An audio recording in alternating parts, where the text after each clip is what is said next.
What is the purpose of Messiah? Hi, my name is Rabbi Shmuel Kopel, and I'm about to deal with a very important question that so many people ask all the time. What is the whole purpose of Messiah? What is his goals? What is the goal of the world? Is there a difference between various different religions? If you hang on for just a few minutes, you will hear a very interesting rundown about what is Messiah, what is the purpose, and how do different religions differ.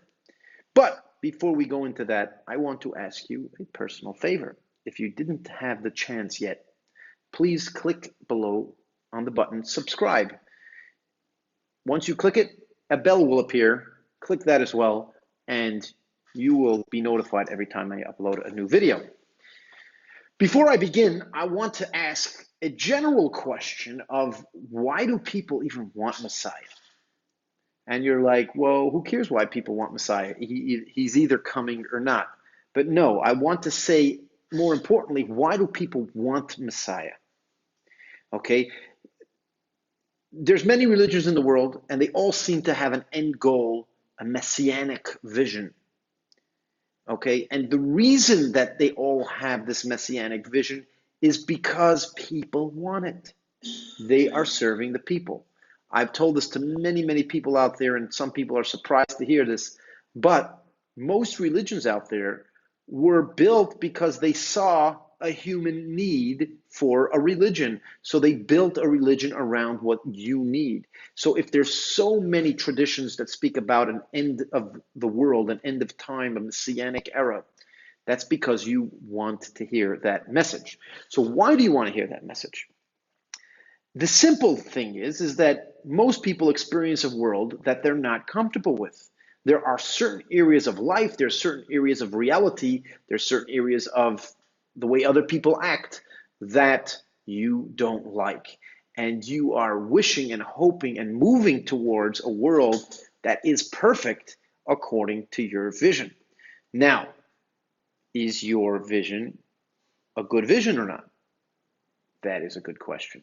But that is the basis of the Messianic narrative, is because you want a narrative that makes you feel that one day all of these horrible problems will cease to exist. And that is why, for example, many people speak about the Messianic era seems very vengeful, like all those evil people will be destroyed and they're going to be killed and they're going to be wiped out and only the good people will last. So what is it telling you? That thank God, one day all these crazies are gone. Okay? There's many of them that speak about control, right? One nation will control the rest of the world. Why? Because as a nationality, you feel that your nation is better than anyone else, and therefore you want to control everything else. And this is what many people want, is they want to control everything. So the Messianic era and the Messianic narrative in those religions that want to deal with those people have to be a narrative of we're going to control everything, or Messiah is going to control everything.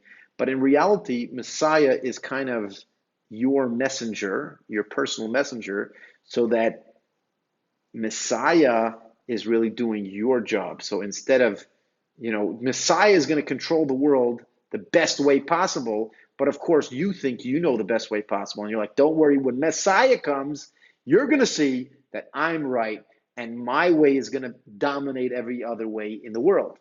That is a reason for those type of messianic narratives. Of course, we spoke about revenge and destroying evil.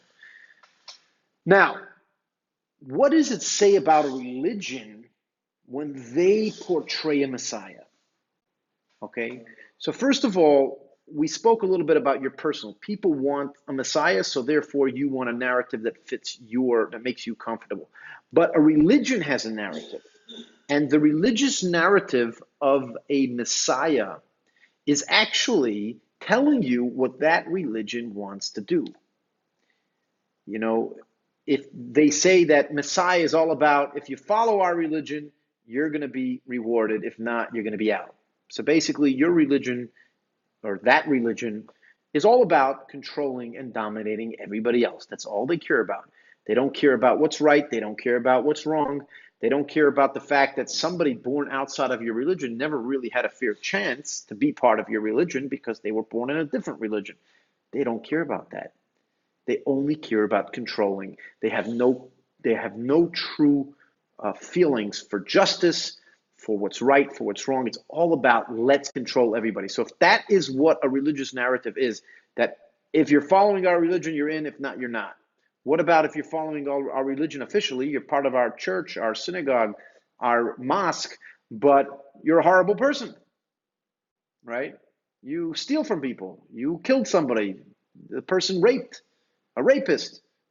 No talk about that. If you're with our religion, you're in the Messiah. If not, you're not.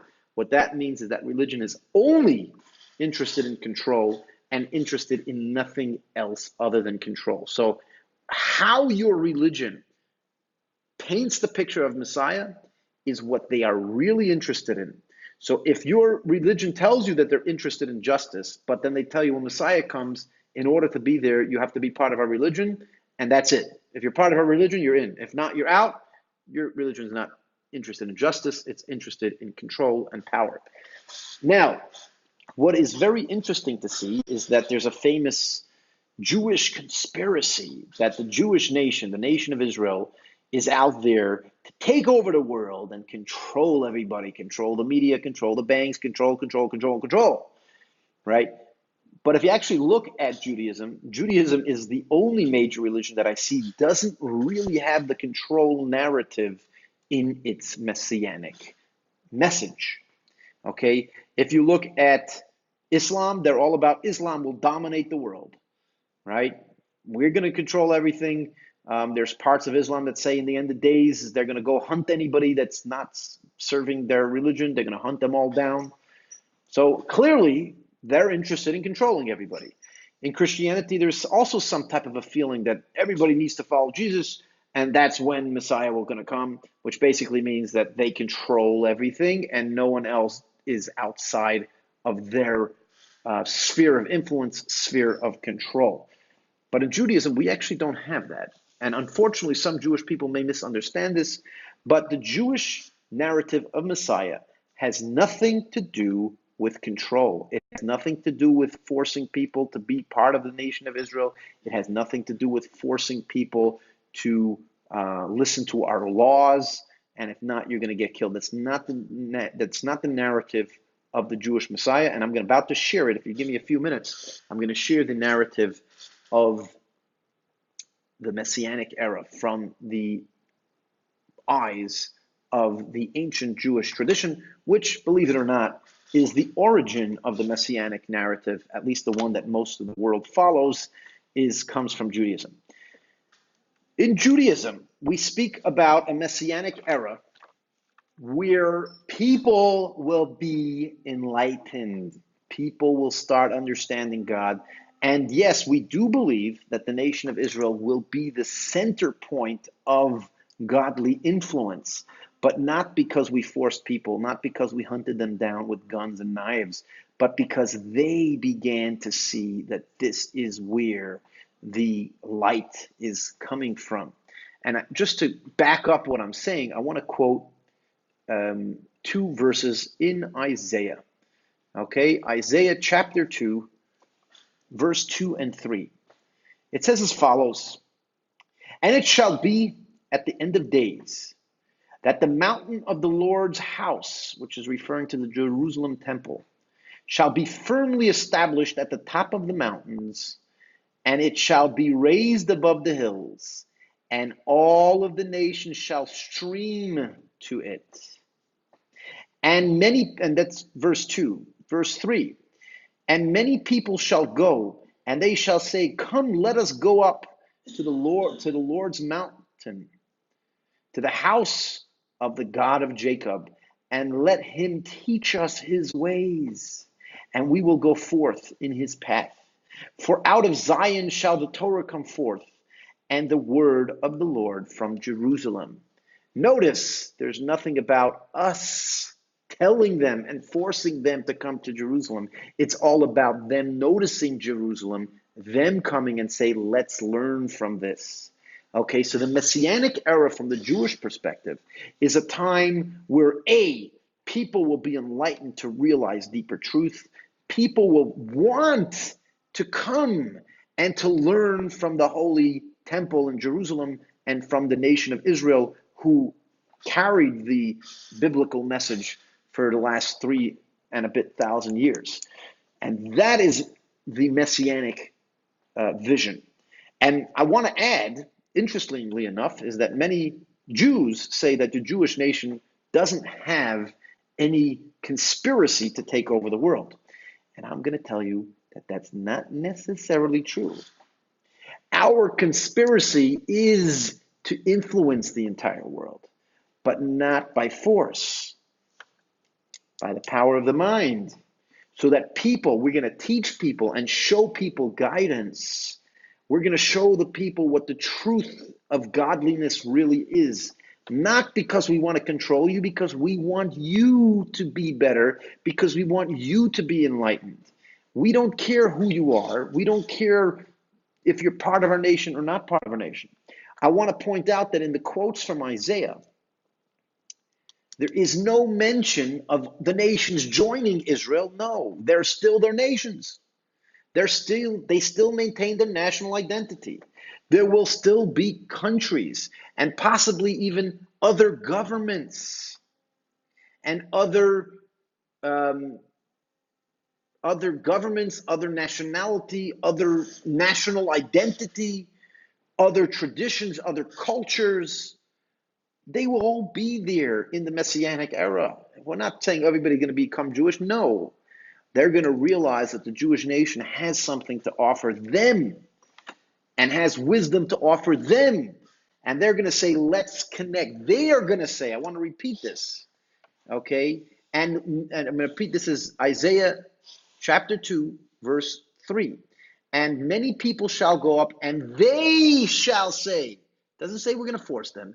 They're going to say on their own, come, let us go up to the Lord's mount, to the house of God of Jacob, and let him teach us his ways, and we will go forth in his path. For out of Zion shall the Torah come forth, and the word of the Lord from Jerusalem. These are people coming to a realization. Yes, we may trigger that realization. We may trigger that realization through teaching people. We may trigger that realization through making YouTube videos. Hint, hint.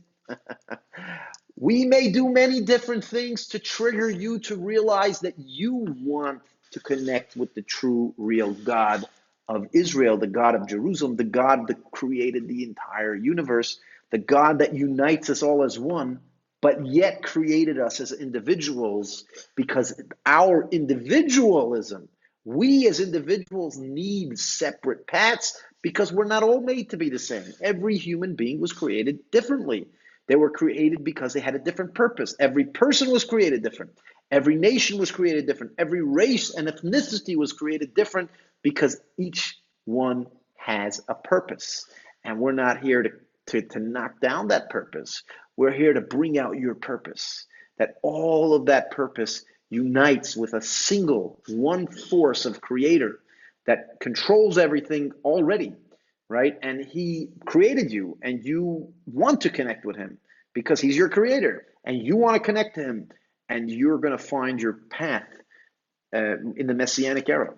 And just to end off, I want to say that in today's day and age, we're seeing this tremendous thirst, and Isaiah mentions this as well, that people will no longer thirst for food and water, but they will thirst for the word of God. Today we are seeing a major movement in the world where people from all over the world are starting to wake up and say, I'm not interested in business. I'm not interested in making money. I'm not interested in buying food from an expensive restaurant. I'm interested in knowing and connecting to God. And if you are one of those people that are doing that, I would suggest you to get in contact with me. I would love to speak to you and see what I can do to help. But that is going on today.